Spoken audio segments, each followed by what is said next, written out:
Quero compartilhar com você algo que Deus falou comigo nos últimos dias, semanas, bastante tempo que eu venho pensando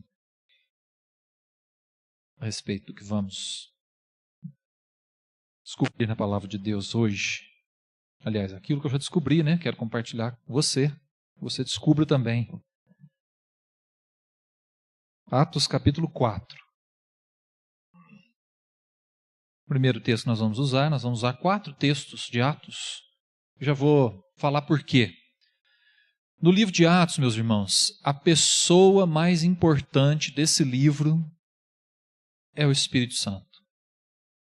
Personagem principal. O livro de Atos está apresentando o Espírito Santo como principal agente na vida da igreja de Cristo. Às vezes a gente enfatiza muito a figura de Paulo, ou às vezes a gente enfatiza a figura de Pedro. Pedro aparece nos primeiros 10 capítulos com mais intensidade. Paulo, a partir do 9, que é a sua conversão, mas ele vai começar a trabalhar mais a partir do capítulo 11 e 12. São as duas figuras humanas que mais aparecem. Mas por trás dessas figuras humanas tem o Espírito Santo trabalhando, conduzindo, capacitando, transformando, preparando, enviando. Mas não são os únicos nomes. Mas eu queria que você soubesse, sempre que você for ler o livro de Atos, lembra disso. A pessoa principal desse livro é o Espírito Santo. O que nos sugere algo muito interessante, porque Pedro e Paulo são as figuras humanas de maior destaque no livro de Atos, mas tem algumas figuras ali no livro de Atos de menor destaque, humanamente falando. Quer ver, por exemplo? Nós temos Estevão, que foi um diácono eleito ali no capítulo 6 de Atos, quando veio uma provação para a igreja foi tentada pelo inimigo a desviar o foco da palavra e dirigida pelo Espírito Santo. A igreja então elege diáconos. Estevão é um deles. A palavra de Deus diz que ele era um homem cheio do Espírito Santo. Foi apedrejado. Primeiro mártir. Tirando Jesus, né? Mas depois de Jesus, o primeiro mártir da história do cristianismo foi Estevão. Temos também Filipe, um dos diáconos eleitos também no capítulo 6 de Atos. Filipe, que foi usado pelo Espírito Santo para pregar o evangelho para um eunuco que estava em viagem para a Etiópia. E provavelmente foi através de Filipe, nessa pregação para o etíope, que o evangelho entrou na África, logo no início da igreja primitiva. E a igreja cristã na África é das mais antigas do mundo. Dizem que o cristianismo é a religião de branco e ocidental, mas está na África já tem muito tempo. Pregação de Filipe. Tem também Cornélio, foi uma pessoa de destaque. O Espírito Santo levou Pedro até lá, houve um grande mover do Espírito Santo na casa de Cornélio. Priscila e Áquila, Timóteo, Lídia, Silas, João Marcos, nomes de menor expressão, mas o mesmo Espírito Santo que usou Pedro e Paulo, usou essas pessoas também. E eu queria destacar um outro nome que vai ser a inspiração nossa essa noite, que é Barnabé. Barnabé. Então nós vamos no capítulo 4 começar a ver alguns episódios aí de Barnabé, porque eu creio que Barnabé, meus irmãos, foi um homem cheio do Espírito Santo e usado por Deus. E ele foi trabalhando para Deus, ou trabalhado por Deus, foi usado por Deus no ministério de Pedro, no ministério de Paulo, num fundo ali da igreja que às vezes a gente não reconhece o nome das pessoas, né, que estão trabalhando ali em oculto, mas foi extremamente importante. E eu queria então destacar a vida de Barnabé. E a minha motivação hoje para essa mensagem são duas. Primeiro, nós vamos ter eleição de oficiais. Então nós vamos ver um exemplo de um homem cheio do Espírito Santo, usado por Deus e que pode nos inspirar ao serviço. Segundo motivo, nós ainda estamos trabalhando a temática andai no Espírito. e nós vamos ver um exemplo inspirador de alguém cheio do Espírito Santo. Mas nós estamos fazendo uma transição para uma nova temática. Quem lembra? Ide e pregai. 2026. E nós temos aqui alguém que foi usado pelo Espírito Santo na pregação do Evangelho. Então, essa é a motivação. Há poucos registros, mas nós vamos ler alguns desses poucos registros da vida de Barnabé. Atos capítulo 4, abra sua Bíblia aí, versículo 36.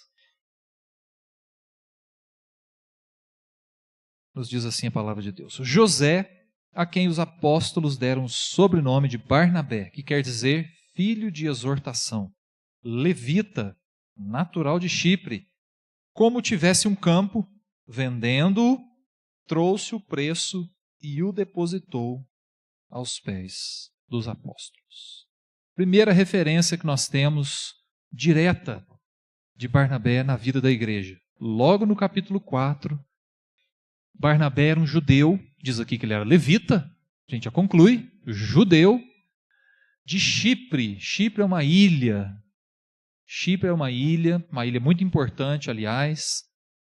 Barnabé, provavelmente, meus irmãos, foi um dos homens atingidos por aquela pregação poderosa que Pedro fez no dia de Pentecostes. Em Jerusalém, muitos judeus vinham de diversas regiões para a festa de Pentecostes, para Jerusalém, e Barnabé provavelmente foi um desses que foi atingido pela pregação do Evangelho.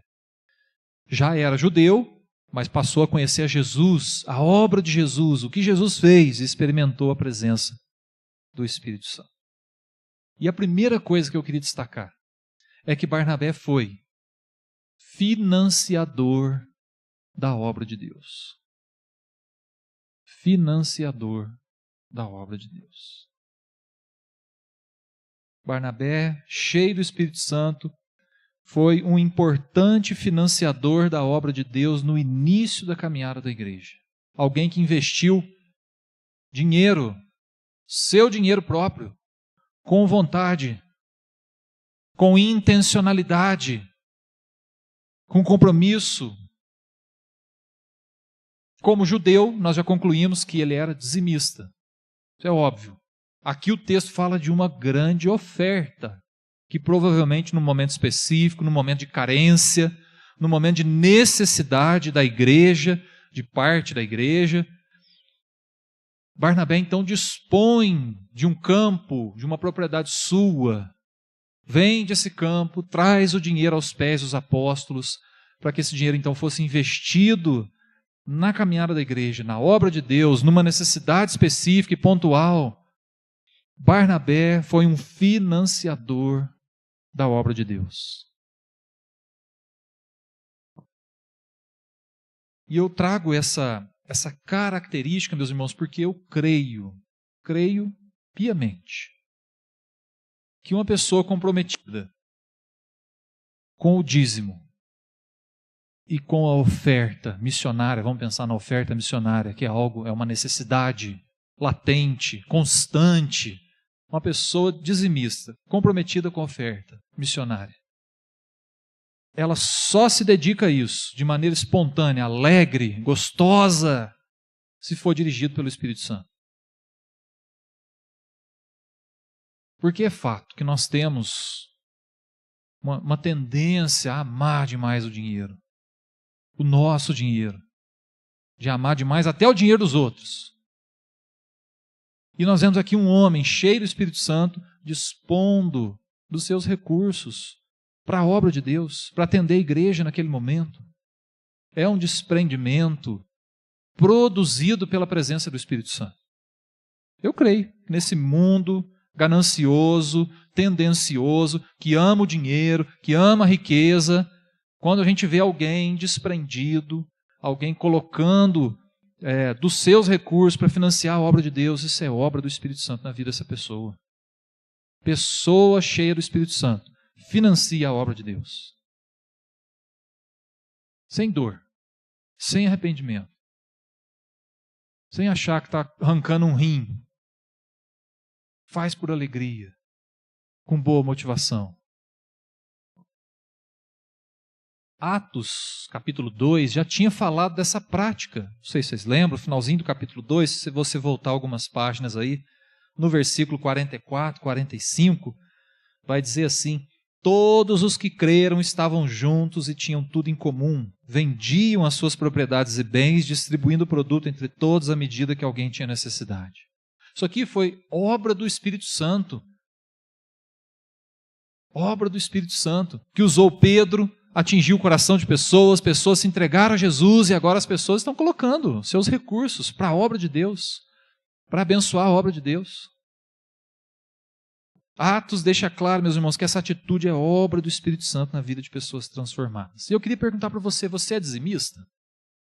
Nós não fazemos nenhum tipo de controle, nem fiscalização, nem cobrança, ninguém vai na porta da casa de ninguém, falar, ó, você não está dando dízimo, né? Alguém já viu o pastor indo lá? Se foi o pastor Walter, porque eu não fui, não. O pastor Walter não foi, né? Lógico. Por quê, meus irmãos? Nós entendemos que essa prática natural, ela é obra do Espírito Santo na vida da pessoa. Precisa ser. Alguém cheio do Espírito Santo vai financiar a obra de Deus, com o seu recurso, da maneira que pode, dentro da sua condição. E eu pergunto, você é um sustentador da obra de Deus? E eu queria compartilhar com vocês um passo ousado que o conselho dessa igreja deu no mês de setembro. Há um tempo atrás, eu acredito que no ano passado, eu compartilhei com o conselho uma ambição pastoral que eu sempre tive, que foi de levar a igreja a dar o dízimo do dízimo. Você sabe o que é o dízimo do dízimo? Pegar 10% de tudo que a igreja arrecada e enviar para missões. Essa é uma missão pastoral que eu tinha desde que eu saí do seminário. Compartilhei isso com o conselho há uns meses atrás, creio que no final do ano passado. Pois não é que em setembro agora, alguém levantou lá no conselho e falou assim, pastor, está na hora da gente dar o dízimo do dízimo. Aquela ideia que você deu de 10%, nós temos condição de fazer isso, Deus tem nos abençoado financeiramente. Pois não é que me surpreendeu? E não é que nós tomamos essa decisão? E eu compartilho com você, meus irmãos, porque eu entendi como uma decisão vinda do Espírito Santo, como uma postura madura do conselho dessa igreja. Hoje, 10% de tudo que a igreja arrecada chega lá para a Isolina, chega para o Simão, chega para o Nelo, chega para o Martin, que esteve aqui domingo, chega para a Natália e o Mateus, que estão lá na Tailândia, chega para o Cláudio e a Ceia, que estão lá no Rio Grande do Sul. 10% que nós arrecadamos é para abençoar gente que está no campo missionário, pregando o evangelho e precisa de sustento. E eu não estou falando isso para você deixar de contribuir com missões. A igreja já contribui com missões, eu não preciso contribuir. Não, estou falando isso para incentivar você, para inspirar você, porque o conselho da nossa igreja tomou uma decisão madura, está investindo recursos em pessoas que estão pregando o evangelho, está investindo na obra de Deus.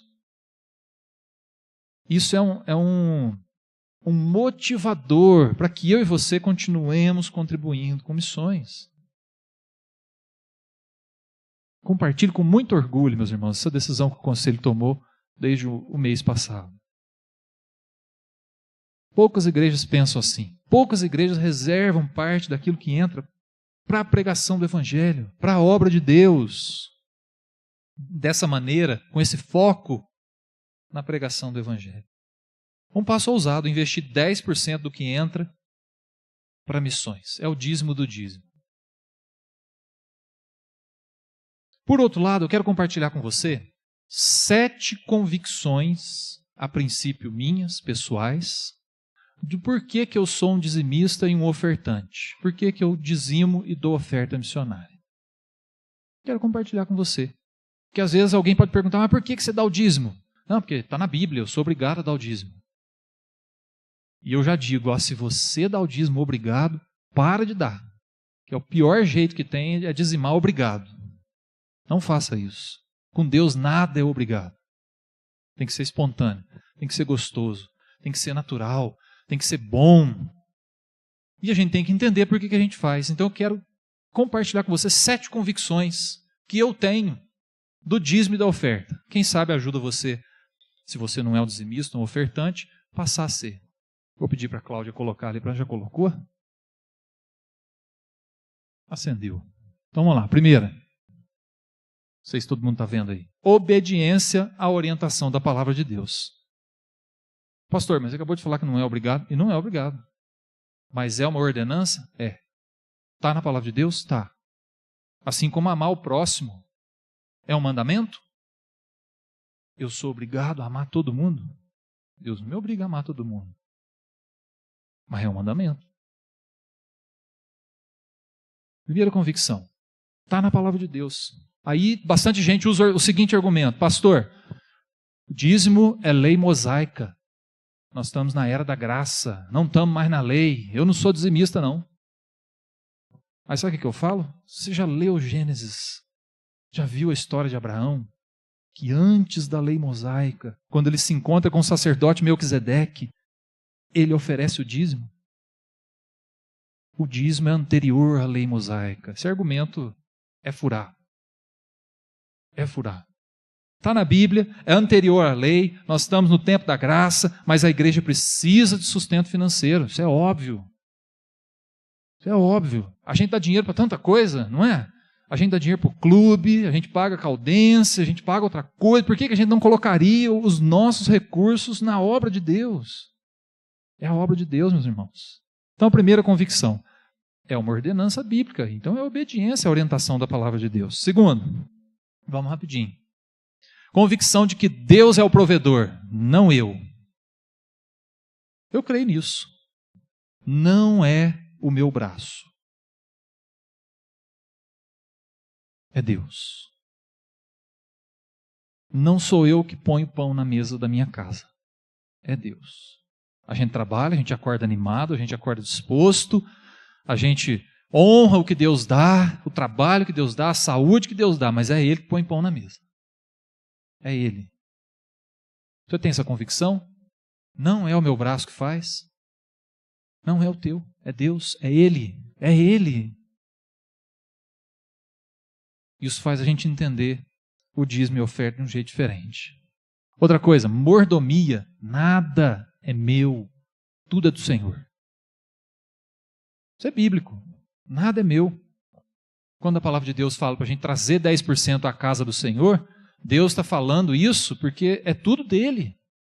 100% é dele, nada é meu. E ele pede para a gente trazer 10% e gerir 90%.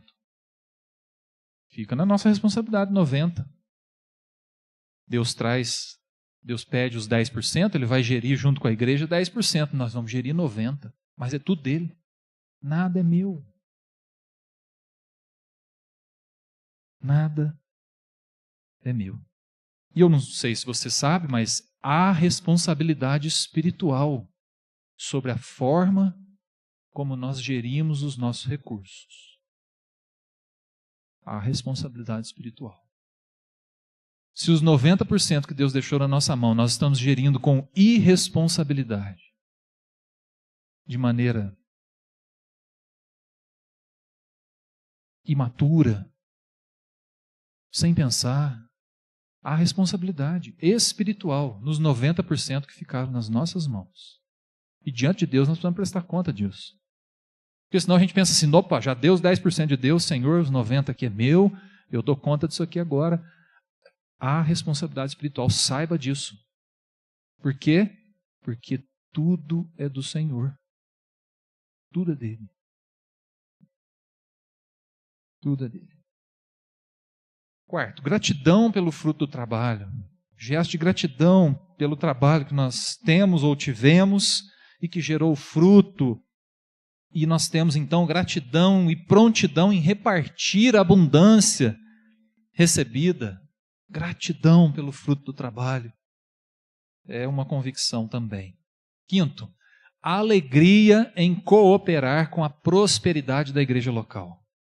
Quando nós trazemos parte da nossa riqueza ou daquilo que nós ganhamos e colocamos na igreja, nós cooperamos com a prosperidade da igreja local. A igreja reparte isso com outros. Quem tem mais contribui um pouco mais, quem tem menos contribui um pouco menos. Quem está sem nada recebe daquilo que quem pôde contribuir. A gente reparte a riqueza. Isso é uma forma da gente cooperar com a prosperidade. Além da prosperidade material, o recurso traz também prosperidade espiritual. Crescimento, a possibilidade de a gente comprar um bom material para ser ministrado na escola dominical. Traz crescimento, traz conforto, prepara o local do culto para recepcionar. Traz prosperidade, meus irmãos. A gente reparte o que tem, isso gera a prosperidade da comunidade local, da igreja que a gente participa. E é assim em outras igrejas também, a gente espera que seja. Alegria em cooperar com a prosperidade da igreja local, material e espiritual. 6. Sustentar a pregação do evangelho. E isso acontece aqui e acontece fora. Isso acontece quando a igreja tem foco na pregação do evangelho, a gente traz o recurso e isso sustenta a pregação do evangelho aqui. E impulsiona a pregação do evangelho em outros lugares também. Isso é uma convicção. 7. E último. Controle sobre o dinheiro e não o contrário. Eu creio que quem é dizimista fiel, espontâneo, faz isso naturalmente, impulsionado pelo que o Espírito Santo está fazendo na sua vida. A pessoa controla o dinheiro e não o dinheiro controla a pessoa. A pessoa domina o dinheiro e ela diz, eu estou dando o dízimo, eu estou ofertando para missões. É a pessoa que controla o dinheiro e não o contrário. Isso é uma libertação. Isso é uma posição de poucos, de controlar o seu dinheiro e não ser controlado pelo dinheiro. Eu tenho essa convicção também. Barnabé, financiador da obra de Deus, homem cheio do Espírito Santo, um exemplo para nós. Um exemplo para nós, para sermos financiadores da obra de Deus. Segundo exemplo que eu queria citar, compartilhar com você, está no capítulo 9 de Atos. Abra sua Bíblia. Atos capítulo 9, eu leio com você, versículo 26.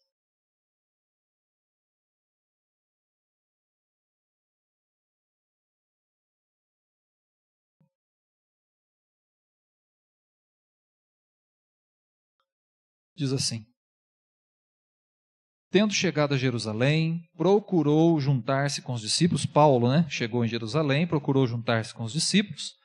Todos, porém, o temiam, não acreditando que ele fosse discípulo. Mas Barnabé, tomando-o consigo, levou-o aos apóstolos e contou-lhes como ele vira o Senhor no caminho e que este lhe falara e como em Damasco pregara ousadamente em nome de Jesus. Estava com eles em Jerusalém, entrando e saindo, pregando ousadamente em nome do Senhor. Falava e discutia com os helenistas, mas eles procuravam tirar-lhe a vida. Tendo, porém, chegado ao conhecimento dos irmãos, levaram-no até Cesareia e dali o enviaram para Tarso. Mais uma vez nós temos Barnabé. Agora, depois da conversão de Saulo, logo depois, e Saulo então, ou Paulo, saiu de Damasco, foi enviado para Jerusalém, chegou em Jerusalém, ele procurou juntar-se com os cristãos. A palavra de Deus diz isso, que ele procurou relacionamento, ele procurou contato. Chegou na igreja de Jerusalém, o que ele recebeu? Portas fechadas, resistência. Porque ele não era um homem benquisto, ele era considerado um inimigo da pregação do evangelho. Muitos duvidaram da sua real transformação, sua real conversão, não quiseram a princípio recebê-lo. Quem que Deus envia? Barnabé, o acolhedor.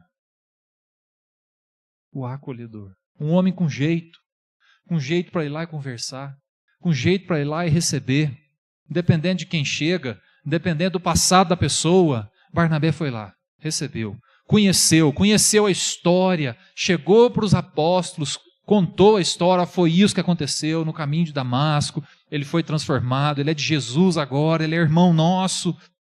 E aí ele então foi acolhido na igreja, por causa dessa atitude de Barnabé. Financiador da obra de Deus, acolhedor de pessoas.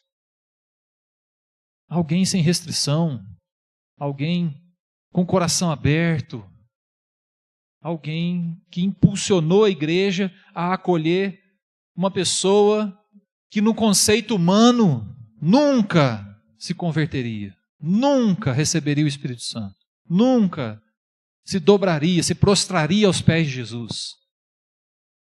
E esse preconceito humano pegou Ananias, que foi enviado para orar com Saulo, pegou agora os apóstolos em Jerusalém e outros irmãos, um preconceito da gente achar que tem coração impossível para ser transformado. E para Deus não há impossíveis, meus irmãos.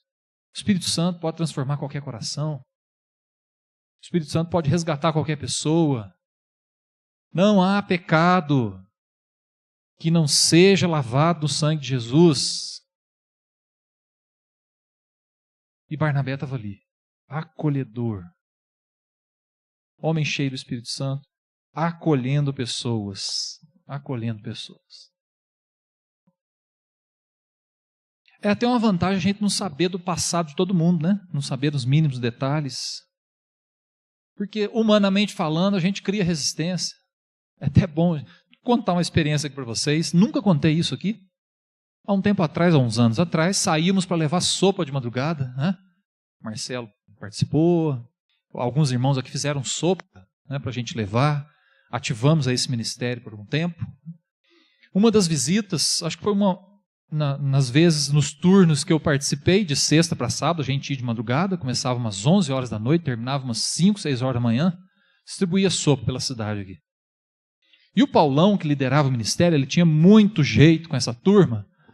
Ele, passando na Rua Marechal, ele viu que tinha ali alguns travestis que ficam naquela região ali, né? Agora estão ficando aqui um pouquinho mais para cima do Jardim dos Estados também. A gente sai da igreja, às vezes a gente encontra ali, né? Ele falou assim, vamos parar. Tem bastante sopa, vamos entregar sopa para eles. Eu falei, mas não é possível que o Paulão conhece esse povo também. E chegou lá, o Paulão conhecia eles conheciam o Paulão, e uma conversa fluindo ali. Eu falei, gente, ele conhece esse povo. E aí um dos travestis, o Paulão falou assim, pastor, vem cá, quero te apresentar. Apresentou, chamou pelo nome, falou, você que é o pastor da minha igreja, pastor que está me ajudando no ministério. E, pastor, um dos meus maiores clientes na cidade é pastor. O travesti falou. A hora que ele encheu o pulmão para falar o nome do pastor, eu falei, pode parar, pelo amor de Deus, não fala. É melhor eu não saber. Porque imagina eu frequentando o Compass, ou se é alguém conhecido. Eu falei, nossa, pelo amor de Deus, não fala não. Reserve-se ao direito de não falar. Por favor. Não é verdade? Tem coisa que é melhor a gente não saber, né? Em alguns momentos, né? Pedi por gentileza, ele não falou. Mas fiquei sabendo que um dos maiores clientes do travesti era um pastor da cidade.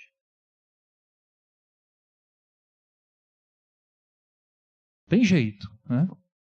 Tem jeito. Mas tem coisa que é melhor a gente não saber.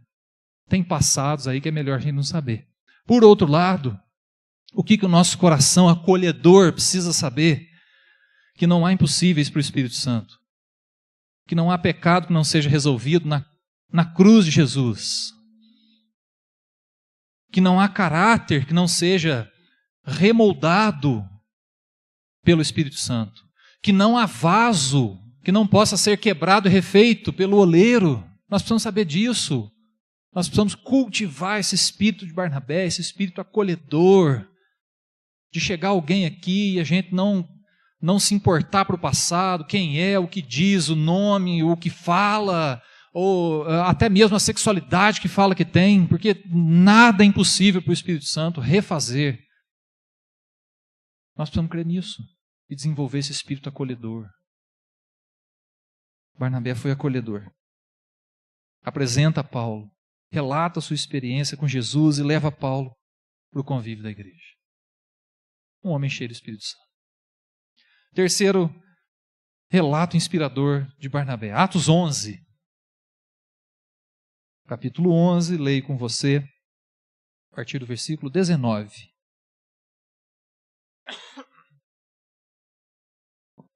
Diz assim a palavra de Deus. Então os que foram dispersos por causa da tribulação que sobreveio a Estevão, se espalharam até Fenícia, Chipre e Antioquia, não anunciando a ninguém a palavra, senão somente aos judeus. Alguns deles, porém, que eram de Chipre e de Cirene, e que foram até Antioquia, falavam também aos gregos, anunciando-lhes o evangelho do Senhor Jesus. A mão do Senhor estava com eles, e muitos crendo se converteram ao Senhor.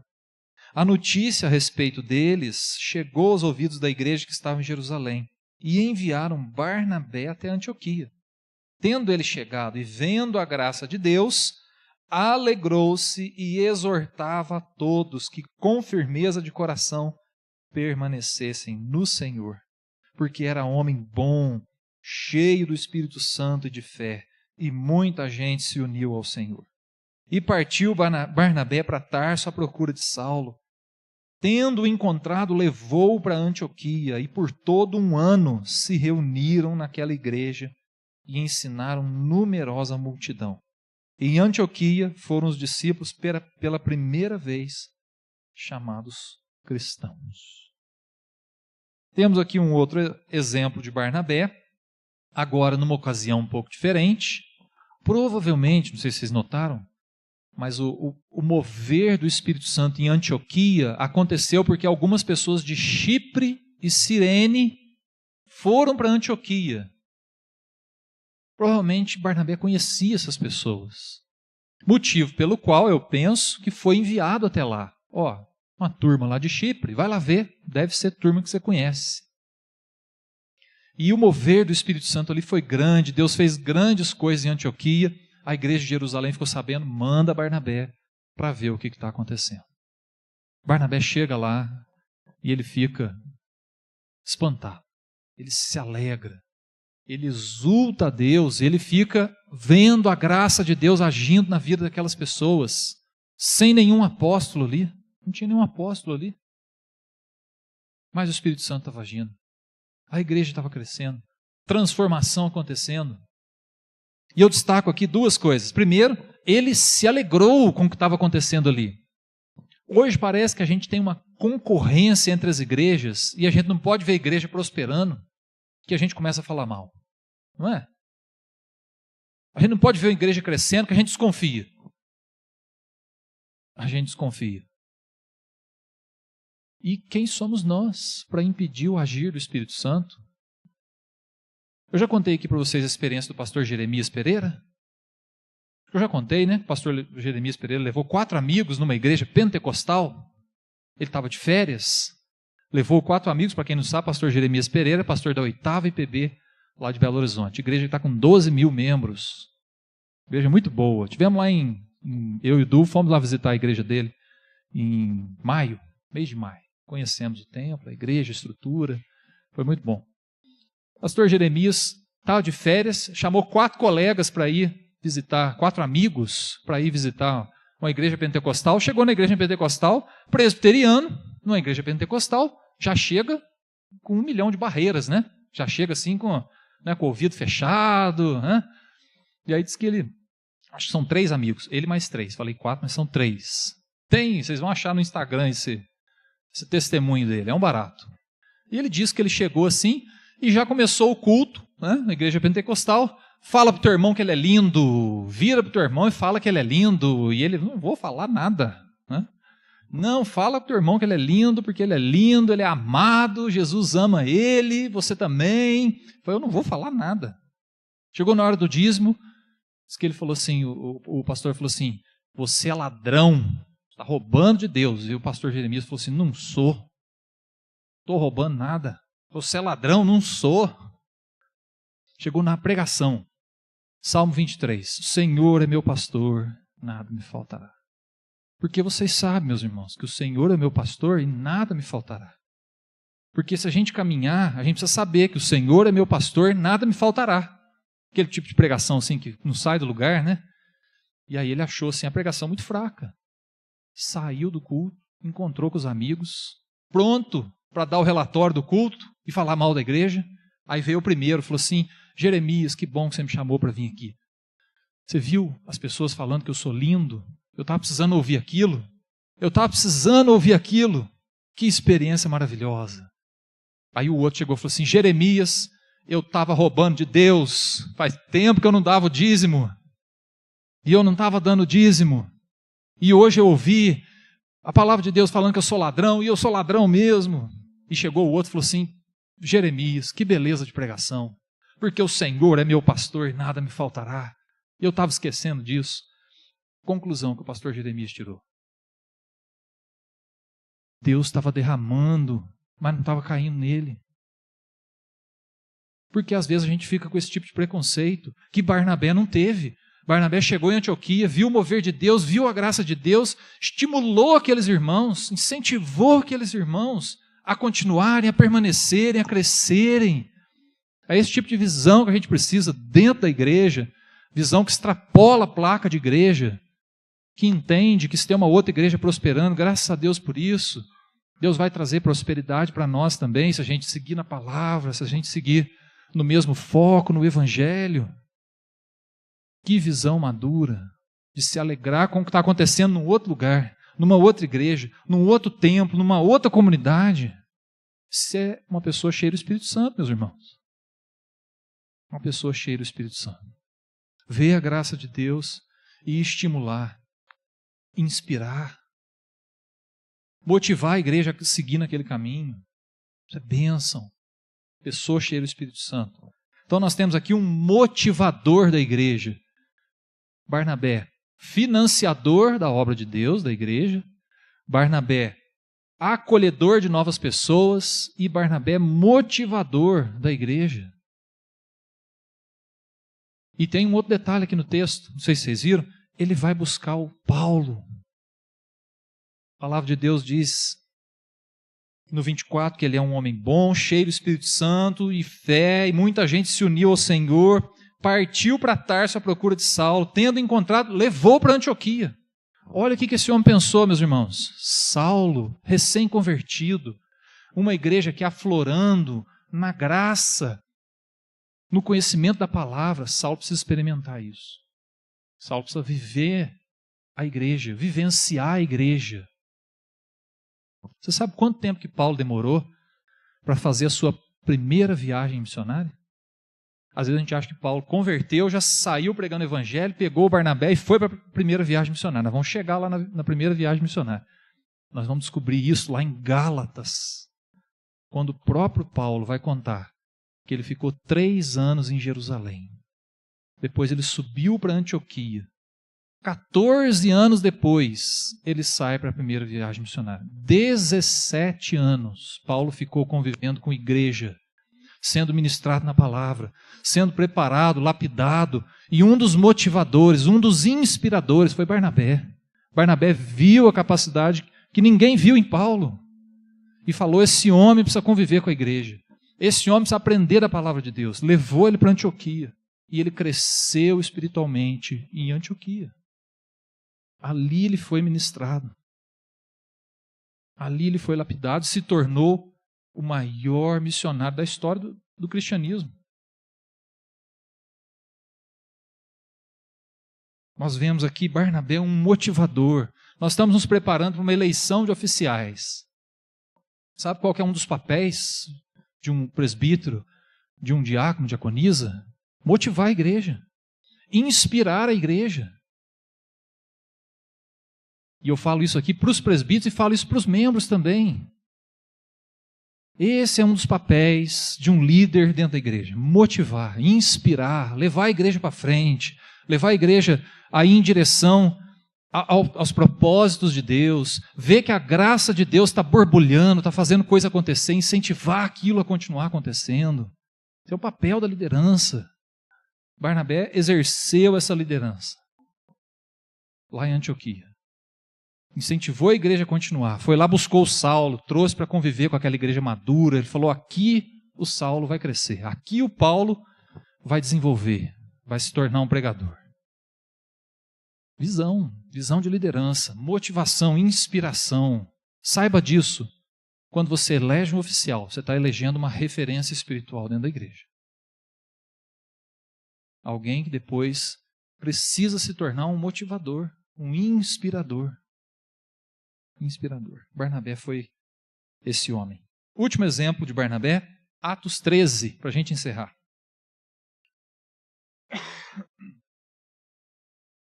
Atos 13, versículo 1. Havia na igreja de Antioquia profetas mestres: Barnabé, Simeão, por sobrenome Níger, Lúcio de Cirene, Manaém, Colasso de Herodes, o tetrarca, e Saulo. E servindo eles ao Senhor e jejuando, disse o Espírito Santo: separai-me agora Barnabé e Saulo para a obra que os tenho chamado.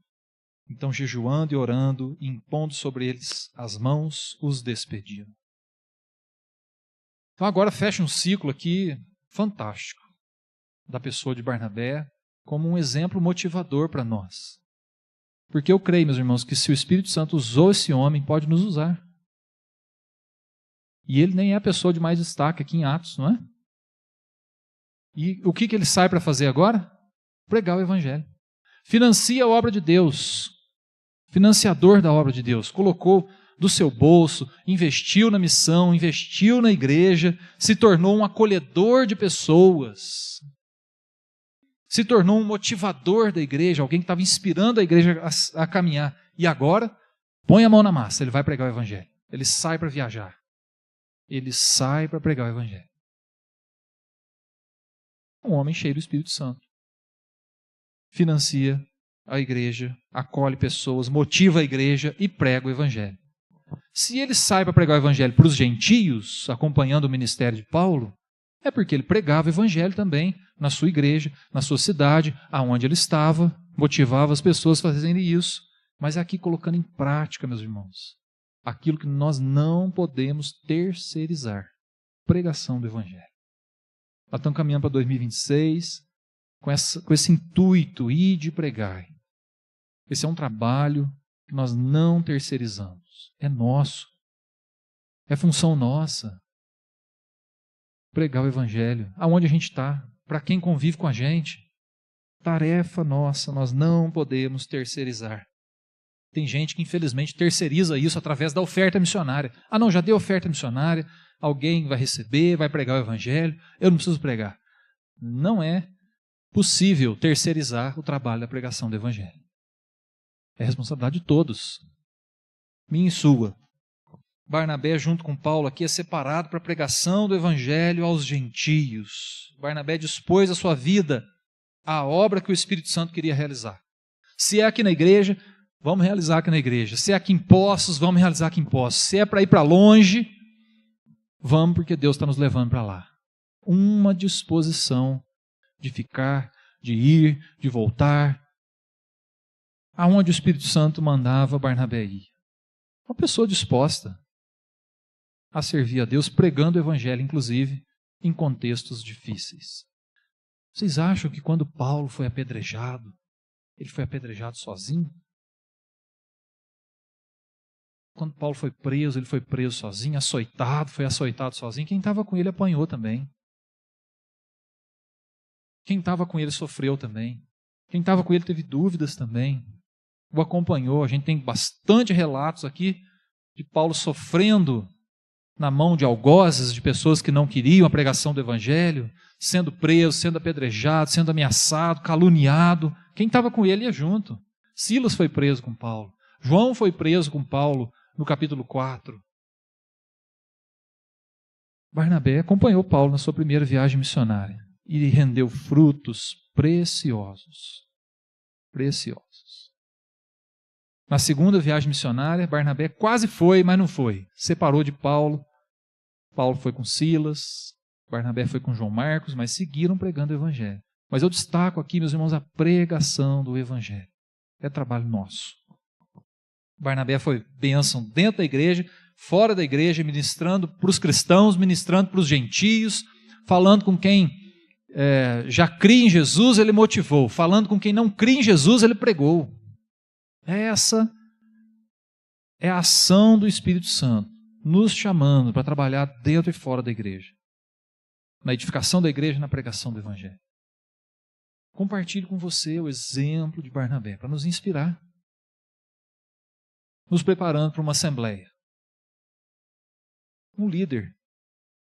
Alguém que se tornou um financiador da obra de Deus, um acolhedor de novas pessoas, um motivador da igreja, um pregador do Evangelho. Olha, eu digo para você que Barnabé é o membro de igreja que todo pastor quer, não é? Dá o dízimo, dá a oferta, acolhe pessoas, motiva a igreja, prega o evangelho. Mas é um perfil, meus irmãos, que eu estou compartilhando com você aqui hoje. Barnabé traz para nós um perfil que nós podemos ter, que nós podemos desenvolver. É o Espírito Santo que produziu isso na vida dele. É o Espírito Santo que vai produzir isso em nós também. Quero orar com você. Feche os teus olhos.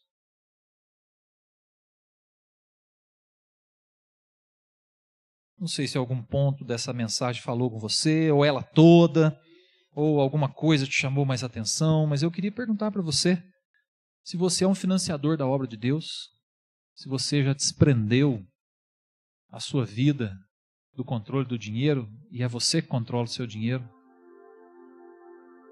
Você tem financiado a obra de Deus?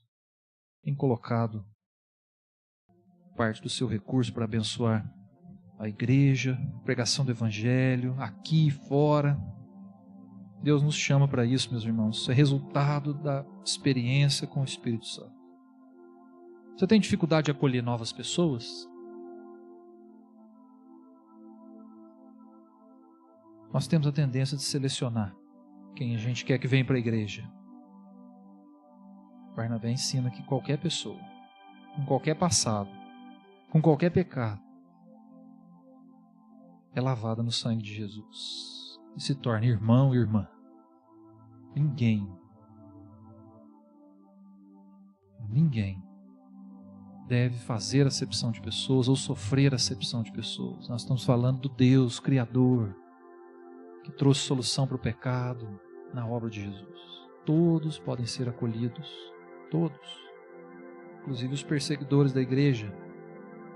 Ore por isso, ore por novas pessoas, para que a igreja seja cheia do Espírito Santo e acolha as pessoas, como Barnabé acolheu a Paulo.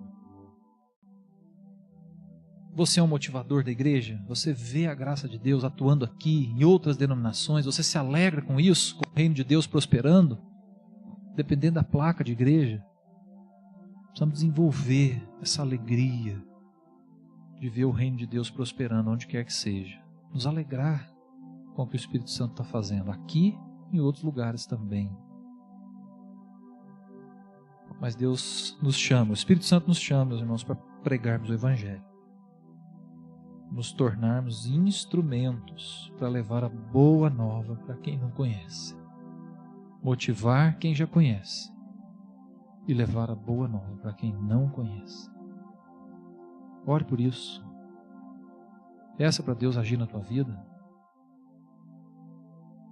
de tal forma que o exemplo de Barnabé nos inspire a financiarmos a obra de Deus, a acolhermos pessoas, motivarmos a igreja e pregar o evangelho. Pai, louvado seja o teu nome, porque o Espírito Santo não se limita a trabalhar, Senhor Deus, em pessoas com doutorado, com currículos maiores, mas em pessoas simples também, motivadas. Oh Deus, louvado seja o teu nome pelo exemplo que a tua palavra nos trouxe hoje. De fé, de compromisso, de dedicação, de fidelidade. Alguém que financiou a tua obra, Pai. Alguém que acolheu pessoas, que motivou a igreja, que pregou o evangelho. Nós queremos essa experiência para nós, em nome de Jesus. Nós queremos essa experiência com o Espírito Santo, com intensidade. Oh Deus, faz de nós financiadores da tua obra. Faz de nós, Senhor Deus, financiadores da missão. Oh Pai, o que nós temos é teu. Nós somos mordomos, nós estamos cuidando daquilo que é teu, Pai. Dá-nos a responsabilidade de gerirmos o que temos para honrar e glorificar o teu nome. Dá-nos, Senhor Deus, a alegria de acolhermos pessoas aqui, Senhor Deus. Todos se sintam bem-vindos em casa, abraçados. Todos se sintam parte do teu corpo. Ó Deus, faz dessa igreja uma igreja cada vez mais acolhedora, em nome de Jesus. Faz de nós, Senhor Deus, pessoas acolhedoras, pessoas motivadoras, Pai. Inspiradoras, Senhor Deus, pela experiência com Teu Espírito, pela vida de oração. Motiva a igreja, Senhor Deus, a partir de cada um de nós. Caminhamos para uma eleição de oficiais, Senhor Deus, levanta pessoas motivadoras, inspiradoras, referências espirituais. Pessoas fortes que exerçam autoridade espiritual no nosso meio, sejam usadas pelo Senhor. Abençoa essa assembleia que está vindo, Pai, em nome de Jesus. Mas nós queremos, Senhor Deus, participar desta obra de pregar o Evangelho de Jesus. A boa notícia, Senhor Deus. E talvez muitos já ouviram falar, mas não entenderam, não compreenderam, Senhor Deus, a extensão, não compreenderam, Senhor Deus, a Tua obra, Senhor Deus, que é eterna, Pai. Oh Deus, dá-nos a graça de sermos instrumentos nas Tuas mãos, para aqueles que não Te conhecem. Em nome de Jesus, Pai, queremos em 2026 pregar o Evangelho em Poços de Caldas, Senhor Deus. Sacudir essa cidade, pregando em cada canto, para todas as famílias que nós pudermos, Senhor Deus, levarmos a Tua palavra. Oh Deus, faz de nós um instrumento poderoso, assim como outras igrejas também, Pai. Poços de Caldas, nós cremos que essa cidade é do Senhor. Por isso nós nos colocamos ao Teu dispor, Pai. Usa as nossas vidas em nome de Jesus. Amém.